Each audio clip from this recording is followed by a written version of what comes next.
सर्वांना. कशा आहात सर्वजण? मजेतच असतात, हो की नाही? एखादी व्यक्ती आहे ना, अचानक तिच्या आयुष्यामध्ये ती शांत होते. कोणाशीच काही ती शेअर करत नाही. ना सुख, ना दुःख, ना काहीच नाही.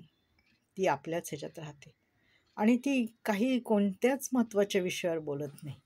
कारण का ती ह्याच्या आधी खूप बोललेली असते, खूप भांडलेली असते. एखाद्याला खूप काही समजावून सांगण्याचा प्रयत्न केलेला असतो.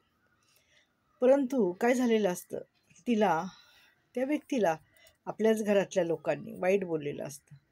तिचा अपमान केलेला असतो. तिला नावं ठेवलेली असतात आणि हाकनाक तिला कुठल्याही गोष्टीत तुझ्यामुळे, तुझ्यामुळे असं बोललेलं असतं, नाही का? तर त्यामुळं आणि ती गोष्ट चांगली असते, त्यांच्याच फायद्याची असते, परंतु ते दुसऱ्यांना दोष देऊन जातात. तर तर अशी व्यक्ती असते ना, कालांतराने इतकी शांत होते, ती काहीच शेअर करत नाही. ना नाही त्यांच्या कोणाजवळच त्या विषयावर ती काहीच बोलत नाही. कारण का तिला कळून चुकलेलं असतं, की आता ह्या व्यक्तीला आपण सोडून देण्यातच आपली भलाई आहे. कारण का ह्या व्यक्तीमुळे आपल्याला इतका त्रास झाला, मानसिक त्रास, शारीरिक त्रास, आर्थिक त्रास, हो की नाही? आणि ती व्यक्ती ज्या व्यक्तीने त्रास दिलेला असतो त्या व्यक्तीपासून लांब जाण्याचा प्रयत्न करते. ती व्यक्ती आयुष्यात नको असं माणसाचं एक मन होऊन जातं, हो की नाही? हल्लीच्या जीवनामध्ये कोणी राहिलंय का हो आपलं? काय वाटतं तुम्हाला? बघा. आणि जी ओळखणारी व्यक्ती असते ना, की नाही ही व्यक्ती चांगली आहे, चांगल्यासाठी भांडत होती, चांगल्यासाठी ओरडत होती, चांगल्यासाठी तिने प्रयत्न केला, परंतु समोरच्याने तिचं काही ऐकलं नाही आणि तिला किंमत दिली नाही.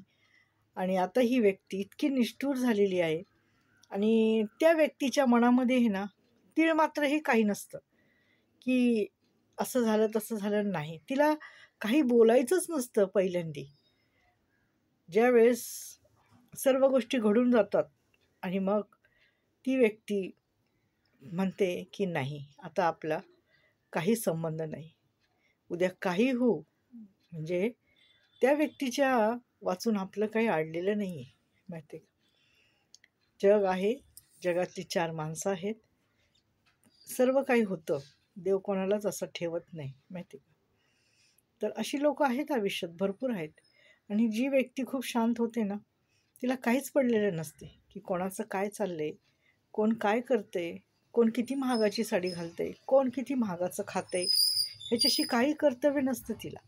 तिला एवढंच वाटतं, की मला चटणी भाकर भेटती ना, तीच लाख मोलाची आणि माझं झोपडं आहे ना, तेच मला करोडोचं आहे. एवढं मात्र खरं आहे. कारण ती व्यक्ती मनातून फार निराश झालेली असते. तिला कशातच रस राहिलेला नसतो. धन्यवाद.